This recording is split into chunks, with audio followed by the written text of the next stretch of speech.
welcome for joining us on this webinar, the What's at Stake in the Election. My name is Christina Adeleke, and I serve as the Senior Policy Manager for Community Mobilization and Health Equity at AIDS United, and I'll be moderating this conversation. Today, we're going to be talking about what's at stake for our community, the HIV community, this election. Obviously, a lot of folks have been talking about the election, especially after, we've received new candidates for nominees for certain parties. There's been a lot of, weird things happening this election cycle. And so it's important for us as a community to remember what's most important, which is the health and safety of our community. We have seen, especially this past couple of years, a lot of attacks against the healthcare infrastructure in this country, whether it be, attacking, drug pricing, the ACA, Medicare, Medicaid, protecting a lot of those structures, but then also to be able to ensure funding for the Ryan White program and HOP1, a lot of priorities our community specifically needs. And so we've seen a lot of attacks in recent years that, definitely puts us as a community on notice that we have to really remind our community as to what's at stake for us to be able to push back and really achieve what we need to for our community. And as we know, it's not just HIV that we have to be concerned about. There are a lot of other healthcare issues that impact our community that we also need to be thinking about. So today we're going to be spending time talking about a couple of those topics.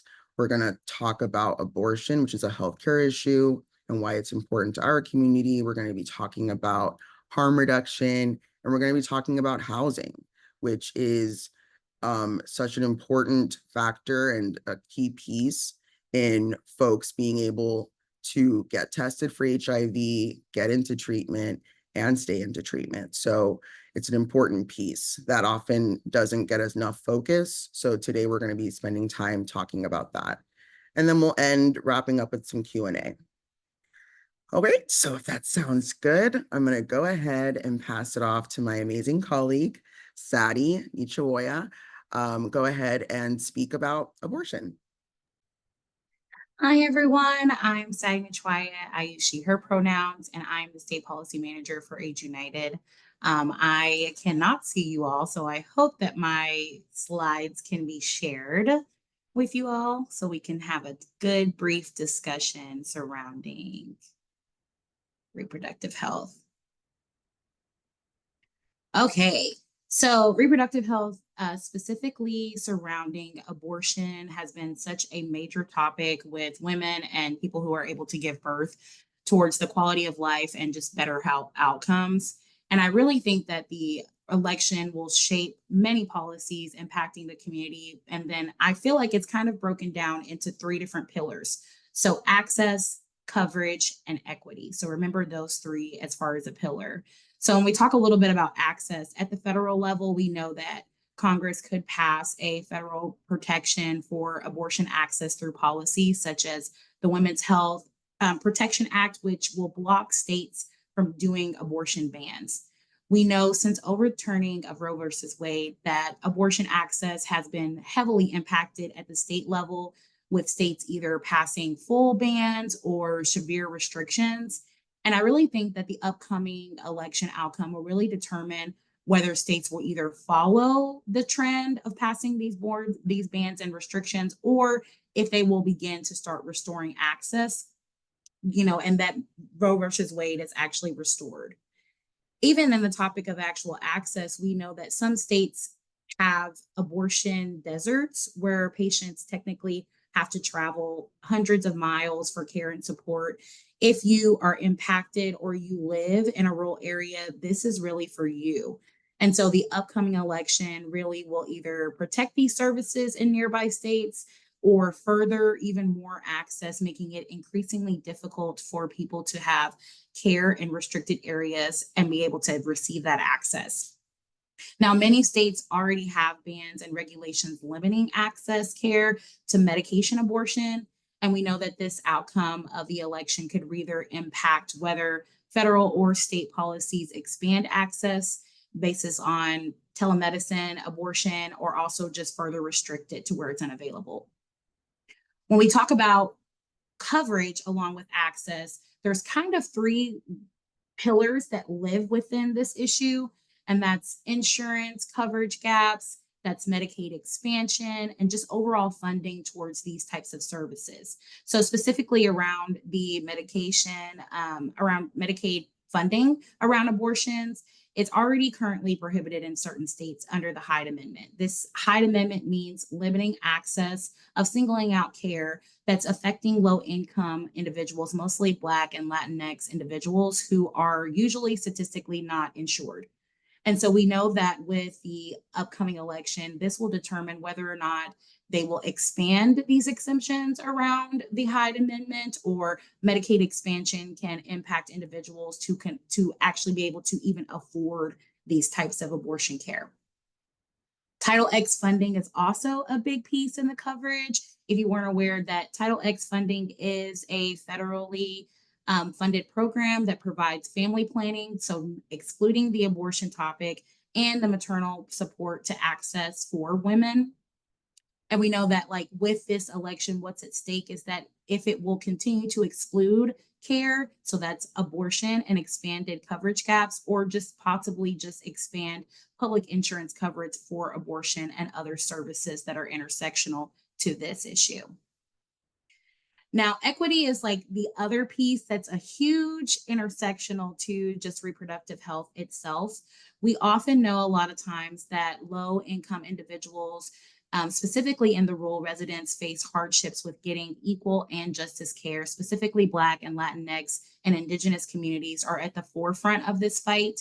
They face a lot of barriers to getting abortion access, and they're usually affected at the state level with restrictive laws. I feel like this election outcome will determine whether policies are either passed to reduce these barriers or if they will continue to grow. Reproductive justice, to me, really sits at the intersection of racial and economic justice. So it's more than just healthcare. Not only do we just need access to healthcare, but we also have to think about the economic struggles of even seeking abortion care. And that's pushing for funding around travel and healthcare and support recovery services. Let's go to the next slide. So I got some things coming up for this. So around the topic of actual reproductive health, I wanted to talk a little bit about ballot initiatives and local races. So in addition to federal and state elections, local races and ballot initiatives play a critical role in shaping abortion access. So some state legislators or attorney generals are working overtime to really kind of fog the idea of the effective abortion ballot initiatives. They're really trying to do this for many type of ballot initiatives, but particularly around abortion access in general. So this means that voters in key states will directly decide on the measures that could protect or just restrict abortion rights. And then local district attorneys and judges have the power to either enforce or challenge abortion laws. So I've got this map that I wanted to share with you all. And this is confirmed as of right now. There's 10 states where there is a ballot measure that is on the ballot to protect abortion rights. So you can see, so we've got Nevada, Arizona, Florida, Maryland, Missouri, Montana, New York, South Dakota, and Nebraska. Surprisingly, Nebraska actually has 2 ballot initiatives, and that's one for just protecting abortion rights, but also reducing abortion access is also confirmed. So if you are impacted or you live in the state of Nebraska, just keeping in mind that there's 2 ballot initiatives that are coming up on this upcoming election. Remember that I want to leave you that abortion is really a key voter issue. Polls have consistently shown that abortion access is a critical issue for voters. We always see it as that it is a hot spot, even more so in the last couple of years surrounding Roe versus Wade. And it's really important through this election is that not only is abortion access coverage and equity is involved, but outcomes will also have some lasting healthcare and civil rights and economic justice just surrounding the nation itself. So I know I said a lot in a whole bit, but I'm going to have some of my colleagues put some resources that I found that are really important to keep up on ballot initiatives that are going to be coming up, and also just more information around reproductive health and just the topic specifically on abortion to keep you all in the loop. And I'll turn it back over to Christina.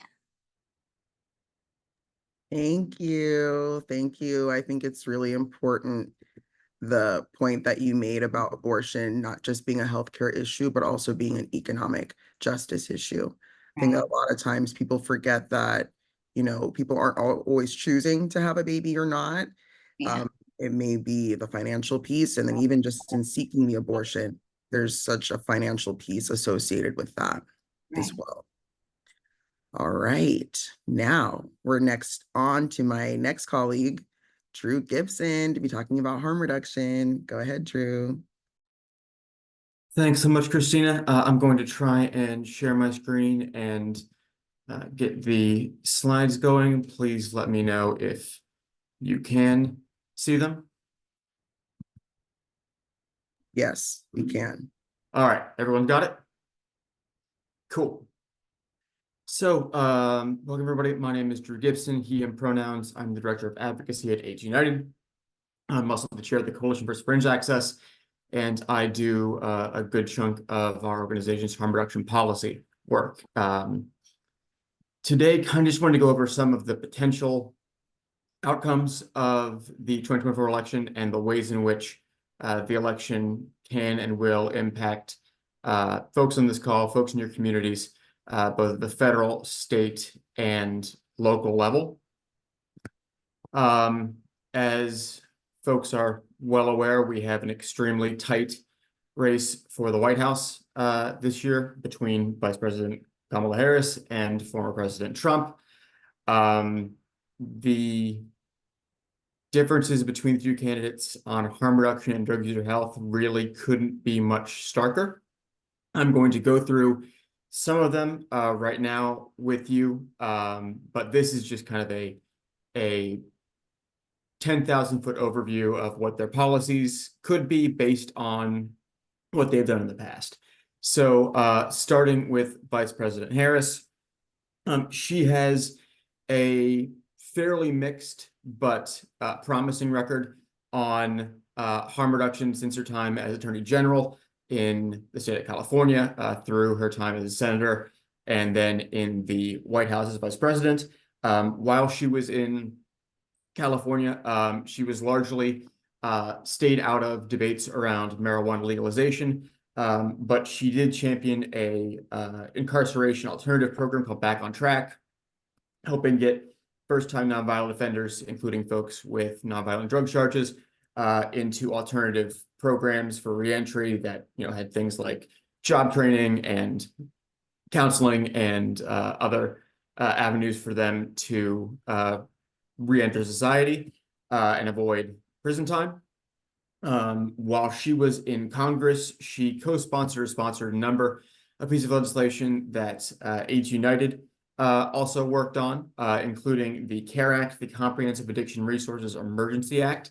In 2016, it has since been reintroduced in multiple Congresses, but the long and short of that piece of legislation is it's actually based on the structure of the Ryan White HIV/AIDS CARE Act, but to do so for the overdose crisis response, to create sustained, meaningful funding over the course of 10 years in this bill that would go to states and localities, be doled out by local planning councils, and go for everything from evidence-based prevention, treatment, and recovery services to harm reduction services like syringe service programs and naloxone distribution.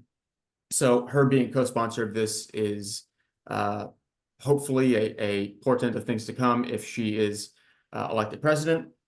She also supported a number of pieces of legislation around increasing access to fair housing for folks with criminal records, nonviolent drug use related criminal records, and for addressing the problems related to cash bail in our justice system. So, I mean, nothing too far out there in terms of progressive legislation, but a fairly solid track record of supporting systemic and incremental change in our criminal justice system and with people who use drugs.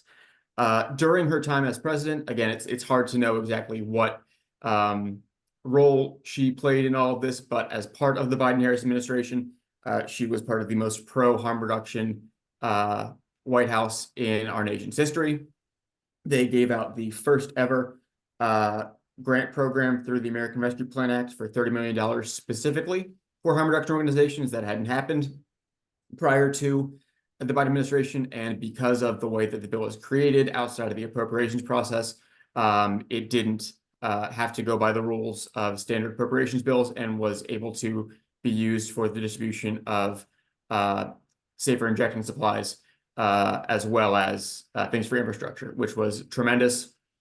NHAHC was fortunate enough to work on a similar grant, not that specific one, but around the intersection of SSPs and COVID-19 vaccination and testing in SSPs across the country. And so we've really benefited tremendously from the administration's focus on a public health-based approach to the overdose crisis. In terms of President Trump, his record is less stellar when it comes to drug user health. When he was president, he largely ignored the Office of National Drug Control Policy within the Executive Office of the President. The ONDCP, Office of National Drug Control Policy, is responsible for sort of coordinating the nation's drug control strategy, making sure the federal government's agencies are talking to one another. It took about 2 years for him to actually name and have confirmed a ONDCP director. Ended up being Jim Carroll, a guy who used to be in leadership with Ford Motors. But generally speaking, it was a fairly dysfunctional group. They didn't put out a national drug control strategy until I think like 2019. And by and large, it wasn't a horrible strategy. There was no mention of harm reduction. It was fairly supply side focused, but I think that the main thing was that it didn't appear to be a huge priority for his office outside of declaring public health emergency for the overdose crisis, which was helpful, even though it didn't really result in much tangible change. The more worrying things with Trump are less the things that his administration did and more the things that come out of his mouth and that are on his various campaign platforms. Want to go to my next slide, which is kind of, I think, hearing directly from a candidate how they talk about drug use health issues can be really helpful. On the left, you can pause and read it at your leisure, but essentially it's Vice President Harris during a meeting with state attorneys general on the fentanyl crisis, saying largely the right things, talking about how addiction is a public health issue, about destigmatizing drug use, how folks don't have a choice whether or not they have a substance use disorder or not. These are all good things to hear. They're not groundbreaking. They're not, really policy driven, but they show an understanding and a willingness to talk about this issue in a way that reflects the reality on the ground, the need for a really sustained public health response. The responses from Trump have been markedly different. In his 2024 campaign announcement, he talked about, and not for the first time, probably not for the last, about his preference for using the death penalty for people who sell drugs. Talked a little bit during the announcement about his admiration for Xi Jinping in China and Rodrigo Duterte in the Philippines, and their use of corporal punishment and the death penalty on people who sell drugs, which is extremely concerning. Part of his plan for addressing the drug overdose crisis can be seen in the bottom quote, which I'm actually going to read in its totality because it's fairly jarring. Our once great cities have become unlivable, unsanitary nightmares, surrendered to the homeless, the drug addicted, and the violent and dangerously deranged. We are making many suffer for the whims of a deeply unwell few. This is essentially part of his Agenda 47. This is different from Project 2025. I'm sure you have all have heard of Project 2025. It is the more extreme agenda for a Trump administration that is outside of his campaign. President Trump directly, as far as we know, has had no interaction with the folks creating it. It's mainly folks that served in the Trump administration who work with various think tanks in the US.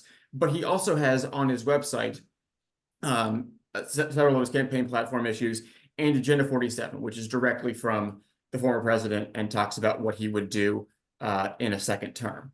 And as part of this plan, essentially it calls for the rounding up and placement of people who have substance use disorder issues and who are experiencing homelessness, and essentially placing them in federal government-run camps that would be established on public lands, where, at least according to Agenda 47, he claims that there would be services for them related to their mental health, their substance use disorder, all of that fun stuff. But again, this appears to be a plan for involuntary detention and detainment of people who use drugs and people who he's clearly, in this quote, vilifying and creating as an other, which people who use drugs are far too often used as. But I think it's instructive in terms of the way in which both with people who use drugs and also with other marginalized populations, we're all, I'm sure, familiar with his remarks on Haitian immigrants and immigrants in general as a way of creating a common other or common enemy for his supporters. And it's very worrying that this could wind up being people who use drugs, given the politicization of drug use in the US, particularly since COVID and the rise in overdose deaths from fentanyl, but also the rise in homelessness and visible public drug use. So this is certainly something that we are very concerned about and keeping an eye on. It's not just the presidency, though. Down ballot harm reduction impacts are very real. And it is imperative that as you go to the polls, you know all of the ballot initiatives that are on the docket, as well as the stances of folks who are running for Congress and also for your state and local legislatures. Just a few things I want to touch on here that kind of are examples of the ways in which harm reduction issues can be impacted through down ballot races and ballot initiatives. First one, Prop 36 in California. It is a ballot initiative that would undo Prop 47. But the long and short of it is it would essentially recriminalize the possession of small amounts of drugs, as well as doing some increased criminalization of petty theft. But for our purposes and for harm reduction, the big takeaway is that it would really promote and mandate involuntary treatment for folks that are arrested with possession of small possession of drugs, and essentially give them the choice of SUD treatment or prison. And if they choose SUD treatment, substance use disorder treatment, and fail, which in most cases would mean, you know, a positive urine screening or some other way of not adhering to the treatment regimen, they would then get sent to prison. So it's essentially forcing folks into treatment and then hanging sort of Damocles over their neck and saying you either get sober or you go to prison. This is not informed public health. We know that incarceration does not reduce rates of drug use among people who end up in prison. And we also know that folks are up to 129 times more likely than general population to overdose when they are first released from prisons and jails, because in large part their tolerance has often decreased to the point where when they go back out and use, their bodies can't handle it initially. So that is one thing that hopefully folks in California can consider looking at, because I don't know if we have folks in California on the call, but asking your local ASOs whether or not they are doing work on this can be incredibly important.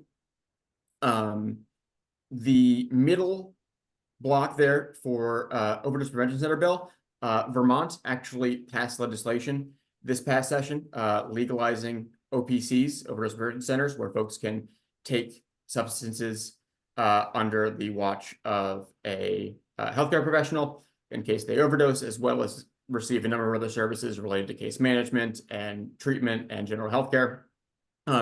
This only happened because the legislature had enough votes in had enough yes votes to override the governor's veto.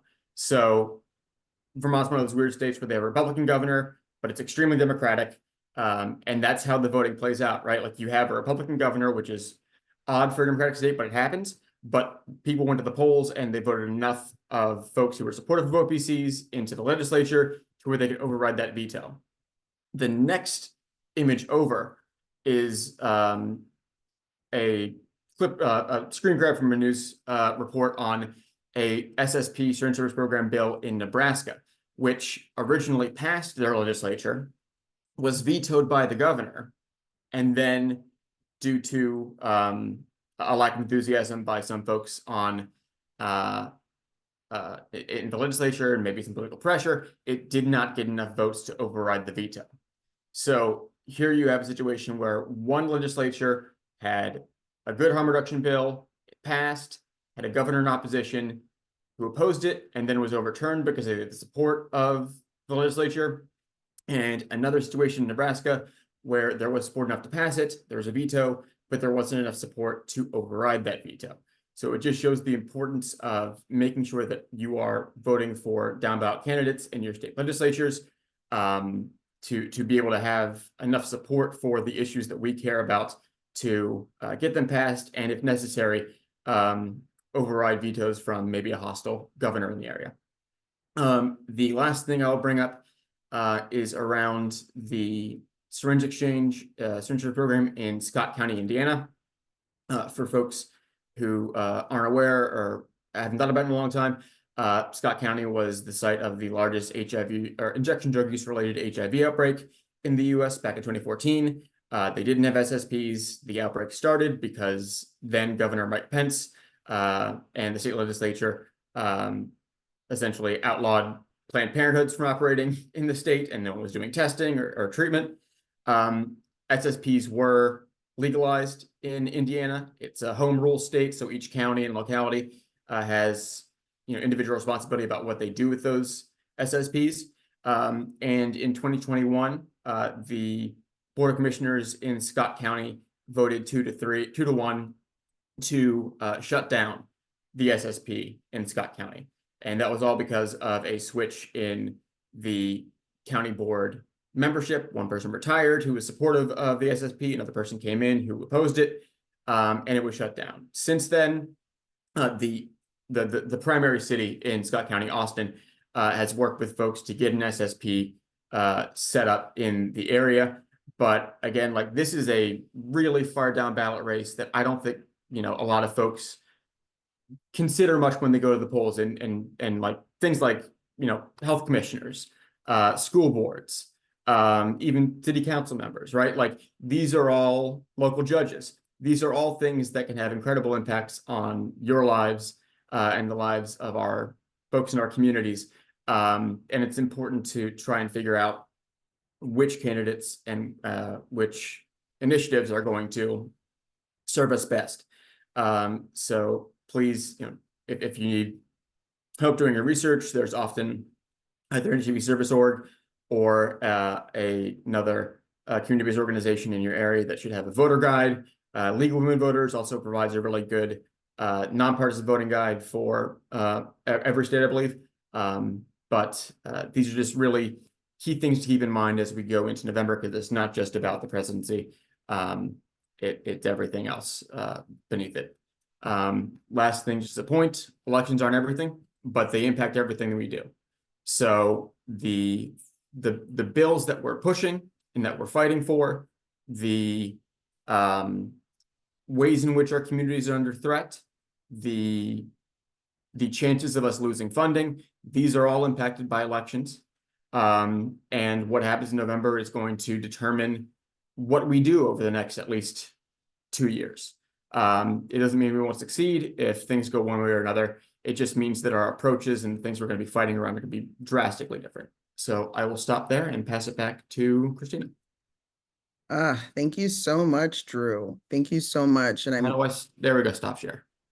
And I'm really glad that you brought up the importance of state and local government, particularly when it comes to harm reduction policy and how that looks in your community. I have seen really progressive things happen in the most random places because a city saw the need and was willing to address it. And on that same note, I've seen really amazing work get derailed by some random local county commissioner, meeting that went sideways. And, that can lead to the ending of really important harm reduction services in a community. So I think it's on us as advocates to be really watching those state and local races to see how it impacts our community specifically. So that's a great call out. All right, now we're on to the next topic. We're going to have Lauren Banks join us to talk about housing. Go ahead.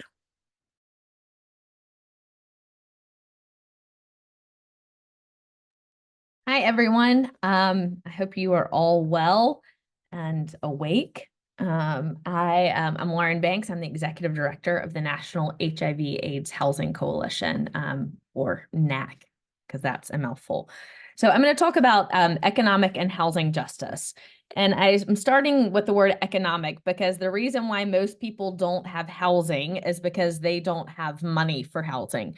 It's not like people just got up one day and said, I don't want to be in a house anymore, or in my apartment. Now that does happen, but the majority of people don't have safe, affordable homes because safe, affordable homes are hard to find and because they're expensive. And so this housing is an economic justice issue. Few fast housing facts as it relates to people living with HIV. 27% of people with HIV have a housing need, meaning they need some type of support in order to remain stably housed. Over 100,000 people living with HIV experience homelessness in the US. And I use the word homeless because that is the word that HUD uses, homelessness. And their definition of homeless is that you are living on the street or in a shelter. So if you are couch surfing because you have nowhere to go, or say you're engaging in sex work so that you have somewhere to go, you are not counted as homeless. So I would just want you to think about how high this number actually is. But the reported is that over 100,000 people living with HIV are experiencing homelessness. And we have the HAHC program, which is brilliant. It allows lots of flexibilities and is the only program that provides housing directly to people living with HIV, the dedicated housing source of funds. But there's only enough HAHC to house each person who needs it for 1.24 months per year. 1 month, basically. It's like a deposit and turning on the lights. It's not even really your first month's rent. That's all HAHC can provide. So for any of you who are on the call who've been on a housing waiting list, you are not alone. There are over 200,000 people living with HIV who get absolutely no support with their housing who need it, and it's critical. And so this is why getting out the vote matters, because our source of funding for HAHC comes directly from the elections that you will be voting in November. Okay, so if you're angry about some of the situations, the answer is to vote. And if you can't vote because of horrible restrictions that we have on voting in this country, we know that there are lots of other ways that you can engage, which we will be presenting on our webinars. Stable housing, also one other quick fast fact, stable housing is associated with about a 20% increased likelihood of someone being virally suppressed compared to those who are unhoused.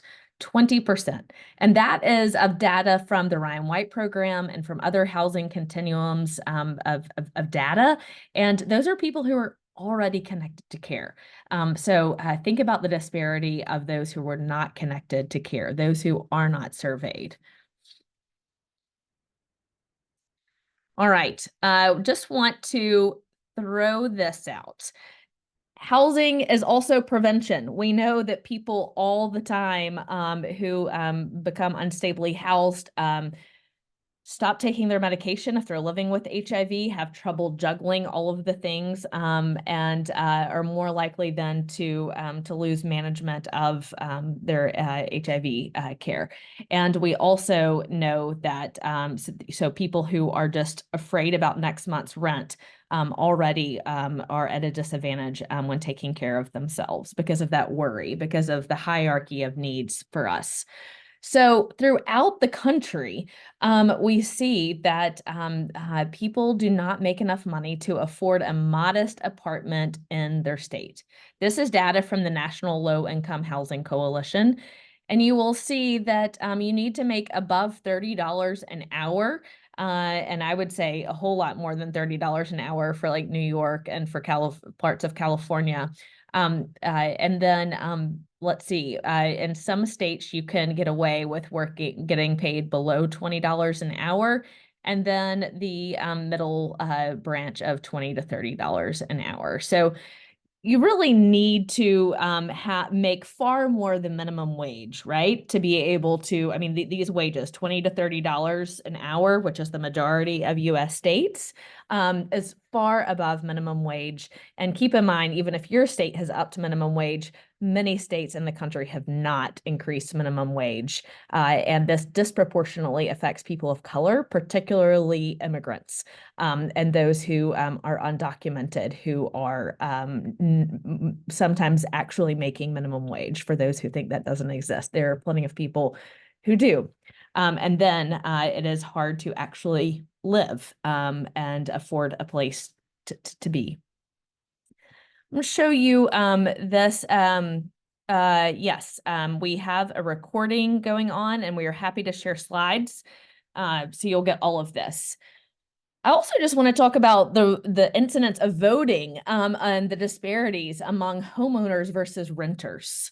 Look at this. In 2022, 58% of homeowners voted compared to 37% of renters. Is that not fascinating data? And you see this big, I mean, throughout all the years. In 2012, it was closer, but over time, it's become more disparate. But we know that renters a lot of times are more subject to state laws around tenant and landlord protection laws, have to fight for, getting deposits back or discrimination, those types of things. So we need renters to be very, very vocal about what they need, not just homeowners who get a lot of benefit, tax benefit from owning a home, whereas renters don't get a lot of those economic benefits, continuing the cycle of poverty. So as we at NHAHC start to think about a full continuum for housing people, ownership is absolutely one of the gold standards of making sure that people have a safe, affordable place to live. So next slide. All right, what's at stake? Who in the presidential election, and I know I have like 2 minutes, who is saying what? I have 6 minutes? Awesome. Okay. So one of Vice President Kamala Harris's plans, and so Trump and Harris talked about this in their debate. So if you missed the debate, you can go back. And it actually is wonderful that housing was on the national stage at a debate. Blew my mind. It was great. But so Kamala Harris is very clear that there is not enough housing in this country, enough stock. And so she's going to incentivize developers to build 3 million new homes. Now, details about how she will incentivize those developers I haven't seen yet, which is what we need to focus on, because the feds just can't tell developers to do that, right? The president can't. And then one thing is $25,000 down payment assistance to first-time home buyers. That is in her plan. And if you will remember, President Obama did that, and during his term, he provided, I think it was $8,000 for down payment assistance to first-time home buyers. It was the way I was able to buy my first house living in Alabama. Actually, $8,000 was about enough for a down payment on a home, which was incredible. But so it was very successful. It trended up home ownership. And so that is one of Harris's plans, but upping that to 25,000, because as we know, 8,000 won't get you very far. 25. Yeah. Okay, so Harris's plan also includes expansion of the low-income housing tax credit. So LIHTC is what that's called, and those are incentives for builders to produce lower-income housing, which the Harris administration is calling starter homes, which I think is great, instead of like affordable housing, because that is so, I guess, there it's loaded, right? There are people who have racist thoughts when they think of affordable housing. Not in my backyard, NIMBY, which is a huge problem in and of itself. And so we've seen the Harris campaign start to say starter homes, which I think is like affordable housing. But so the part of the incentive is a $40 billion tax credit to make these projects possible. And if you're curious, LIHTC funds right now are in existence, and your state gets them, and hopefully is using them appropriately to incentivize developers to come in. All right. President Donald Trump has a more global approach to this.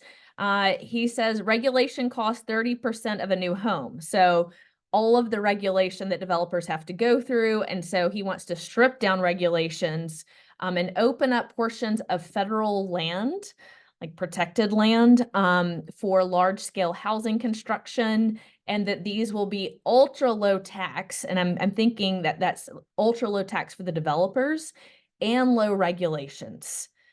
One of the great small business job creation programs. I will just say that when I hear ultra low regulations, I worry that they'll turn out to be like FEMA trailers from Hurricane Katrina. I don't know if y'all remember that, but it was getting trailers that really cheap that had tons of chemicals in them, and people died. But that's what happens when we have low regulation. Right now, in a lot of HUD housing, there are environmental concerns like mold and outdated things. And so actually regulation is a huge benefit, especially for people who don't have as much political power, as we just saw the difference between renters and homeowners, right? So regulations often are there to protect people. So I would love for President Trump to be able to focus on large-scale housing construction while still keeping regulations in place that make sure that housing is sustainable, safe, all of those things. President Trump also is one of, a big part of his campaign is against immigration, and one of his arguments is that undocumented immigrants are taking away housing, so he would ban mortgages for undocumented immigrants, and that he will lower housing costs by, quote, stop the unsustainable invasion of illegal aliens, which is driving up housing costs, end quote.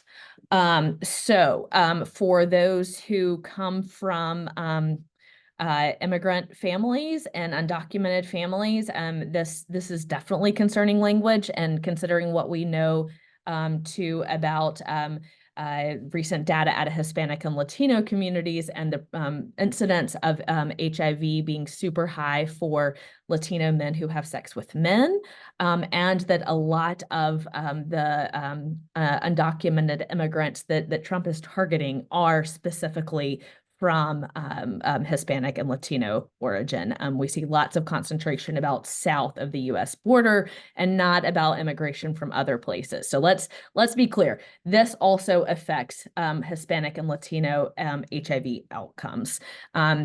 President Trump is also proposing to open up or to push away foreign competitors, foreign products, meaning that the U.S. needs to make lots of products, and then that American workers will get paid a whole lot, and then they can afford homes. So his is a sort of that trickle down effect, that if we bring more business back to America, more Americans will have jobs, good paying jobs, and they'll be able to afford their homes. So that's one of his plans as well. Last slide, down the ballot. When you elect members of Congress, you elect your House member. So you have one House member and 2 senators. When you elect those people, they are responsible for funding programs like Ryan White, like HAHC, PEPFAR, Minority AIDS Initiative. They decided the president might propose a budget, but it is Congress who actually passes a budget. So these people are the ones that you will be contacting to say, I need you to fund more money for the HAHC program. I need you to do this. That's Congress, and you're voting for them in November. And so it's a really big deal. Also, Congress works on things like, if we were to get a new federal minimum wage or universal based income, the Affordable Care Act, who knows if people will want to bring that up to on the chopping block again. But these issues are voted on by Congress and are really big. And if we want to change rules to Ryan White or to HAHC, Congress has to approve those through statute, through legislation. And then globally, because I just went to a breakfast this morning on PEPFAR, I want to say that the PEPFAR program needs to be reauthorized, and Congress has not picked it up, and it's Congress who can save PEPFAR. And so who we elect in November for Congress will be responsible for the future of the PEPFAR program. So no pressure to get out and vote. State and local level funding, for judges. Judges, right? Judges who decide on sentencing, enforcing criminalization, you vote on judges. So that's important. Also just thinking about who it is that you are electing, like your mayor, who have priorities on affordable housing, expanding community resources, going after LIHTC, going after big grants to bring housing to your communities. Go and ask them. I've run over 2 minutes. Thank you all for your time so much. Thank you, but you were dropping straight facts. So I was like, all right, we'll let it slide. We'll let it slide. Especially that slide about the homeowners versus renters. That's sick. And then you think about it, folks have to work, and those folks may more likely be renters than homeowners. And another thing too, that if you don't have a permanent address and you're not getting information, you're moving a lot, you might not know where your voter registration is. It's changed. If you're experiencing houselessness and you don't have an address and you don't have a traditional ID and your state requires an ID, all of those things can be barriers to housing, to voting and to housing, actually. Thanks. Yes. Thank y'all. Thank you, Lauren. Thank you, Drew. Thank you, Sattie. All right, let's open up for some questions. Can folks use the raise hand function or wave at me if you have any questions?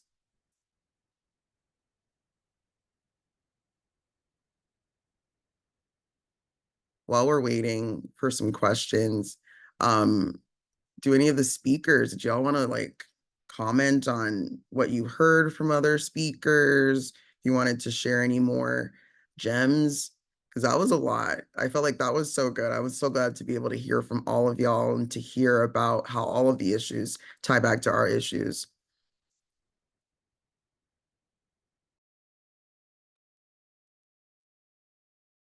Yeah, I just want to say, I love that we, talking about reproductive rights access and abortion access and drug user health and housing, we talk about HIV, vote HIV. Well, what does that really mean? And I love that we're drilling down when I'm thinking about the intersection of all of these issues.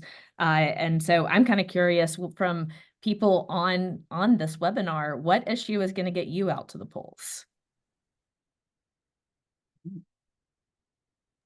you can throw it in the chat. Yes, you can also throw all of them. Yeah, right. All of them. All of them. Stay alert for sure.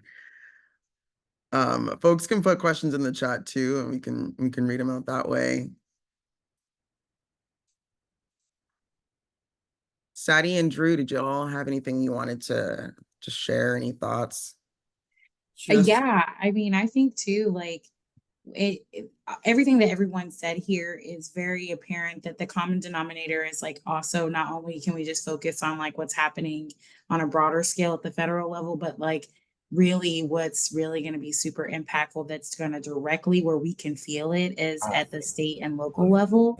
And so I'm just curious to, you know, I know that sometimes we give each other information overload. And so we're trying to fight like 5 different fights all at one time. And so trying to figure out like how people see these issues impactful at their state level, I think it's just something to kind of take away and see if we can make movement happen at that level. Absolutely, Sattie. The only thing is a shameless plug for Age United's Election Center. We have information on there about just common questions around voter registration, absentee voting in your state, any other questions you might have about the voting process, get out the vote efforts.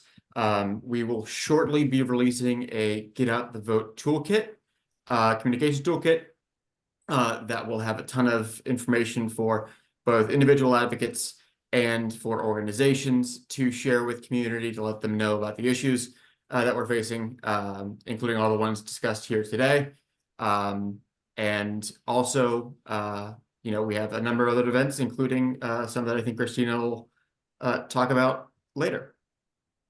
Yeah, I wanted to uplift Ronald's comment that he put in the chat around like importance of getting out the vote. I think that like a lot of times we tell people that, but like the way to actually do that is making like a voter plan. Like we have so much access, like Google, if you're not a social media person, but like Google and just the internet in general, like looking up these things for data and research around the folks that are planning on being involved to make these decisions is like the first step, especially if you've never been in the space to do that before. Is like making a voter plan. You know, if you do like voter.org, you can literally look up your sample ballot to see, and then literally in the chat. People. Yes. I just put a link in the chat for that. Yeah. And so I would say do that for the first, like being a up and coming advocate. One of the first things I did was like look up every single person, what they're running for, why they're running for it, and then make my plan. And I think like, as we are talking about so many different high topic level issues, like finding out who is, what their thoughts are, and if it aligns with our feelings is probably the first step, I would say, when you're trying to really get out the vote, because it really matters about your issues and if they align to you of how you vote. That's great. And I just, you know, getting out the vote too means reaching out to your friends and family. And if they're not motivated to vote, because a lot of people aren't sure if they want to vote in this election, make it personal. Share your story. This is why I'm voting. This is why it's so personal to me. It's not theoretical. This is what's on. So I think that is really important. And also, you know, taking friends, making a plan with friends, sharing the local ballot, all of those things, writing letters, phone banking. There are so many opportunities at every level, nonpartisan or partisan. That, and then I also want to plug that NHAHC is having a conference called Beyond the Regs in DC on October 21st. And so if you're interested in HIV and housing, I'm going to put a link to the chat. Would love for you to come and get out the vote. We're going to be doing more stuff there too. And also we have hashtags that we're trying to promote and share with the larger HIV community so that we can build some social political power. This was so great. I'm glad that we had such a great conversation and that folks appreciated our approach to this. Not everything has to be complicated. We can have a very easy, chill conversation about really important stuff. So I want to thank all of the speakers Sattie, Drew, Lauren for sharing a lot of gems today. And I hope that all of these resources are helpful. Stay tuned because next week we'll be back with another election webinar in our series. We'll be talking about the role of government and how elections impact those different roles. And then we'll have another webinar the following Thursday about mobilizing our communities and how we go about doing that. So we'll be sending out the slides, the recording, all the links that were shared in the chat with y'all, as well as those registrations soon. So thank y'all again. All right, bye.